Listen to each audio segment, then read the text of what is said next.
spent months in the corner, just me and my bag. I'm used to this, I'm numb to that. I know I just gotta adapt. Hey. So, do real estate agents in Dubai actually make money? Now, before I answer this question, I'm gonna have to look at the circumstances, and the reason why I'm gonna go through this. So, once we set up our brokerage in Dubai, I had a lot of clients from the UK who I'm providing the service to, looking at properties for them, and some of them, because they've got a property background, they think, oh, it's a good idea, they can come over here and they'll start a brokerage as well. Now, issue is with all of that is, if you've never been an agent before in the UK and you've done, I don't know, things in the property industry such as Airbnb, being a broker here doesn't give you any experience to come here and start doing brokerage or brokerage anywhere else in the world. I mean, I'm going to own up to that because I was an estate agent in London years back, and I absolutely hated it. I enjoy it here, but I hate it there. And the only reason I enjoy it here is because, you know, I own our own company, so I don't have to work for anyone. But if you're going to come over here and think, oh yeah, you know what? Everyone's talking about property, it must be really good, I'm going to start doing it as well. It's not that easy, it's not that simple. I'm going to just say it bluntly, there's a lot of brokers here that I've seen myself. You know, the thing is brokerages, they make commission, they live off commission. If you don't make commission, if you don't make a sale, you're not going to eat, basically. You're not going to make money. So how do you fund your lifestyle? It's very difficult. And even setting up a brokerage, there's a lot of steps.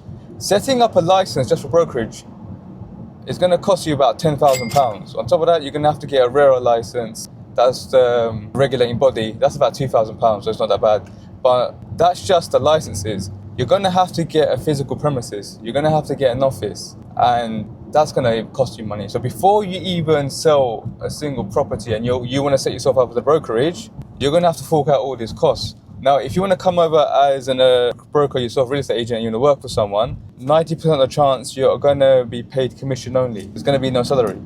So that's the reason why I've seen a lot of brokers that are struggling. They haven't made sales for months.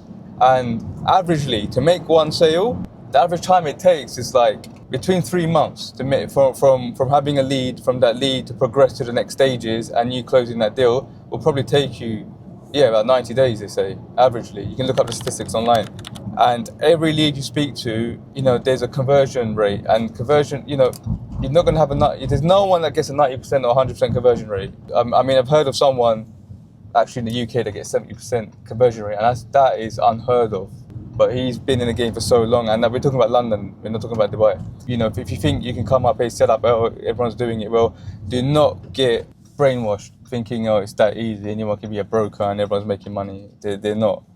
It's very difficult.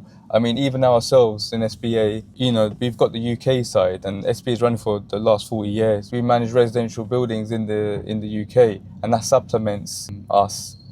And on top of that, I don't even do callbacks. There's not a lot of clients that I'm basically willing to work with because it's sales. At the end of the day, my approach is advisory. It's not hard sales. I don't chase a sale. I don't do callbacks because for me, at the end of the day, if you're serious about growth and you're serious about investing, do your due diligence, you go through the numbers with me, and then you'll go ahead. There's no reason for me to come chase you and whatnot. If you don't want to do it, you don't want to do it.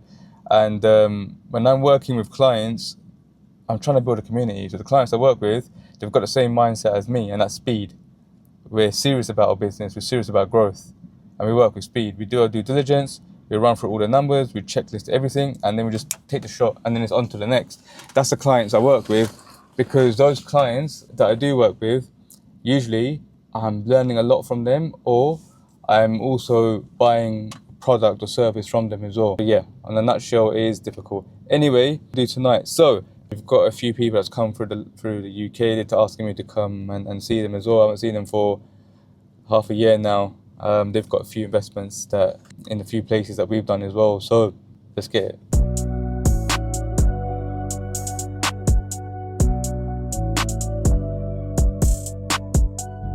So guys, I had to sell the Lambo because there's an investment opportunity that came up. I wanted to put my money into a property, and I wanted to buy out a family member from another investment. So I wanted to buy out that family member's shares. So I needed quick cash, so I sold the Lambo. However, I love cars and I needed another car to get around in, and I wanted a car that I could use as a potential project. So this is what we picked up. And this gentleman here, he's the fella that sells me this, and we become good mates. And yeah, many more adventures to come, right? So now we're in the recovery truck going back to Dubai with the car in the back. Nico, how are you feeling, man? You don't feel good? I'm not feeling good. Why? Because here is not 50-50. Here is what? What's the percentage? 18. So basically, 80% we die, 20% we live. So it's a late one, past 7 p.m. We just got to Dubai. I need to get this car tested over there. Shield sensor over there. Get the car tested, get it all registered with the number plate. I got a private plate that was on my Lambo, but I'm waiting for that transfer to happen with the new owner, and then I'll put the private plate on this car. And I've got a meeting. So finally made it. I've got the car in my possession. It's all registered to me. What an absolute palaver. So, because there's different Emirates in the UAE, if your car is registered to one Emirate and you want to register it to another Emirate, you've got to cancel the registration in that Emirate. So in Dubai, you have what you call tasjeel centres. These are your registration centres for your car, and they will have to do an inspection, you'll have to do a cancellation, and then you would have to go to the Emirate that you want to register it at. They would have to do an inspection over there, make sure the cars were good, and then register you as a new keeper. So the car was registered in Sharjah, so I had to take the car to Sharjah, cancel the registration from the previous owner, and then bring it back on a tow truck to Dubai, and then register it in Dubai. And the seller that I met selling me this car, absolute gent.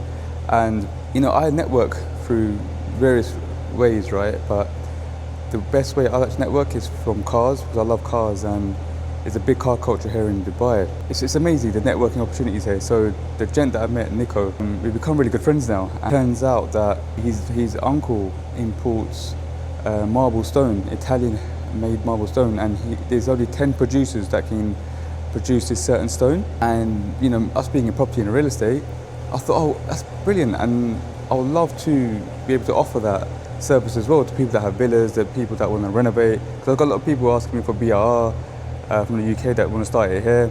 Yeah, so this is the kind of opportunities you can have in Dubai. But yeah, really happy about it. But anyway, there's the car. There it is, its beauty, the C7 Corvette. I love this Targa roof, absolutely amazing. Best thing about it, check this out. It's a manual. Sometimes you've got to make sacrifices. I absolutely love that bloody Huracan, you understand? I was planning to keep it for the rest of my life because I've made so many memories with it. I met my cameraman through it. I've networked with so many good people that I'm friends with now through that car. But it is what it is, man. The car doesn't define you. You know, we keep grinding, keep moving forward, and these materialistic things will come and go. But yeah, let's crack on.